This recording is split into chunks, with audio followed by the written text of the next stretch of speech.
শ্রীপুর কারিগরি কলেজ, তারপরে জাতীয় বিশ্ববিদ্যালয় আন্ডারে তেজগাঁও কলেজ, ওইখান থেকে অনার্স মাস্টার্স। আর এখন বর্তমানে আছি ধানমন্ডি ল কলেজে, এলএলবি নিয়ে পড়াশোনা করতেছি। কারণ I can't West my time, আমি আমার সময় নষ্ট করতে পছন্দ করি না। তো আমি ভাবলাম যে এখন মাস্টার শেষ, এখন বসে থেকে আমি কী করবো, এলএলবিটা শেষ করে ফেলি। তো এলএলবি অলরেডি শেষ হয়ে গেছে ইনশাল্লাহ। তো এই আর কি। আর ভাবলাম যে আমার এই স্কুল নিয়ে, শিক্ষা জীবন নিয়ে একটা ভিডিও তৈরি করা যাক। তো এই জন্য আমি শিক্ষা জীবন নিয়ে একটা ভিডিও তৈরি করার জন্য আজকে আমার এই স্কুলে আসছি। এমন না যে এটা আমার বাড়ি থেকে অনেক দূরে, একদম কাছে। এখানে আমার বাসা থেকে এখানে আসতে মাত্র 1 মিনিট সময় নেয়, ঠিক আছে? তো এটা একদম আমার বাড়ির কাছে। আর আপনাদেরকে আরেকটা জিনিস দেখাই, এখানে অনেকগুলো প্লে অ্যাক্টিভিটিস এখানে তৈরি করা হয়েছে।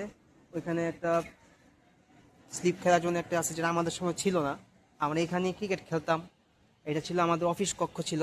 তবে একটা কথা না বললেই না, আমাদের এই স্কুলটাতে যখন আমাদের একটা ম্যাডাম ছিল, হেড টিচার ছিল, সে নাম হচ্ছে সিদ্দিকা। এই সিদ্দিকা ম্যাডাম যখন আমাদের এই স্কুলে যখন সে প্রধান শিক্ষক হিসেবে কর্মরত ছিল, বা সে যখন প্রধান শিক্ষক হিসেবে যখন এটা দায়িত্ব পালন করতো, তখন ভাই এটা যে পড়াশোনাটা ছিল ভাই, A1, সোজা কথা A1। তারপর অনেক হেডমাস্টার আসছে গেছে এবং এখন পর্যন্ত আসছে গেছে, কিন্তু শিক্ষার মান আর উন্নতি করতে পারে নাই। আমি এই স্কুলেরই আমার কয়েকটা ছোট ছোট আছে, স্টুডেন্ট আছে, আমি এবং আমার ছোটো বোন পড়াই। বিলিভ মি, আমি প্রমাণ সহ দিতে পারবো। ক্লাস 3-তে বাচ্চা বাংলা রিডিং পড়তে পারে না, স্বরে স্বরে অক্ষর চিনে না, আকার ও শিকার দিয়ে সে কিছু লিখতে পারে না। এই স্কুল এইটা। তো পড়ার মান এবার কেমন আপনারা বুঝতেই পারতেছেন। যাই হোক, আমি আর বেশি ডিপলিয়ে যাব না, যতটুকু দরকার ততটুকুই বলবো। তো এই স্কুলটার প্রতি একটু নজর দেওয়া দরকার, যে আসলে শিক্ষার মান এতটা জঘন্য কেন, এতটা খারাপ কেন। তো যাই হোক, আর হয়তো আপনারা গাড়ি ঘোড়া সাউন্ড পাচ্ছেন, সামনে কিন্তু মেন রোড। এটা হচ্ছে গাজীপুর শ্রীপুর টু মাস্টারবাড়ি, মাস্টারবাড়ি টু শ্রীপুরের মেন রোড হচ্ছে এইটা, ঠিক আছে? এই একটা রোড, এটা দেওয়া আরেকটা রোড আছে, ওদিকে ঘুরে গেলে 17 কিলোমিটার, সরি 8 থেকে 9 কিলোমিটার ঘুরতে হয়, ঠিক আছে? তো এটা হচ্ছে সেই মেন রোড শর্টকাট আর কি, ঠিক আছে?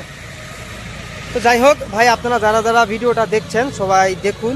আর আমার ইউটিউব চ্যানেল থেকে যারা যারা দেখছেন এই মুহূর্তে, অঞ্জন হাসান ইউটিউব চ্যানেল থেকে আপনাদের সবার জন্য অনেক অনেক ভালোবাসা এবং শুভকামনা। আপনারা সবাই আমার ইউটিউব চ্যানেলটা সাবস্ক্রাইব করে দিবেন, অঞ্জন হাসান ইউটিউব চ্যানেলটা সাবস্ক্রাইব করে দিবেন। তার পাশাপাশি আপনারা যারা এই মুহূর্তে আমার ফেসবুক পেজ এবং ফেসবুক ভেরিফাইড প্রোফাইল থেকে যারা দেখছেন, তারা সবাই ফলো দিয়ে আমার সাথে যুক্ত থাকবেন। সবাই ভালো থাকুন, সুস্থ থাকুন। আল্লাহ হাফেজ, আসসালামু আলাইকুম। আর দিন শেষে আমাদের সবাই ভালো কাজ করতে হবে। আর এটা একটু দেখে দিই লাস্ট মুহূর্ত, এটা খুব ভালো লাগছে আমার কাছে। সবাই ভালো থাকুন, সুস্থ থাকুন। আল্লাহ হাফেজ, টাটা।